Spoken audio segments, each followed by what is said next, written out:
விஜய் தொலைக்காட்சியில மகாநதி சீரியல்ல சாரதாம்மா அப்படின்ற ஒரு கதாபாத்திரத்துல பண்றவங்க தான் சுஜாதா அவர்கள். ஸோ இவங்க வந்து காவேரிக்கு அம்மா கதாபாத்திரம் வந்து பண்ணிக்கிட்டு இருக்காங்க. இவங்க ஒரு இன்டர்வியூல பேசின ஒரு விஷயம் இப்போ சோஷியல் மீடியால உலா வந்துகிட்டு இருக்கு. அதாவது சின்ன திரை வர்றதுக்கு முன்னாடி அவங்க முதல்ல காலடி எடுத்து வச்சது வெள்ளித்திரையில தான். முதல் படமே வந்து உலக நாயகன் கமல்ஹாசன் சார் கூட விருமாண்டி படத்துல நடிச்சிருப்பாங்க.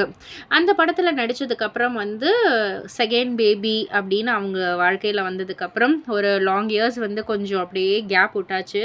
ஸோ இனிமேட்டு எப்படி நடிக்கிறது? நம்ம ஃபேமிலி, குழந்தைங்க இப்படி தானே இருக்கிற மாரி இருக்கும் அப்படின்ற மாரி தான் இருந்தேன். பட் ஆனா, அமீர் சார் மூலியமா எனக்கு வந்த ஒரு வாய்ப்பு தான் பருத்தி வீரன்.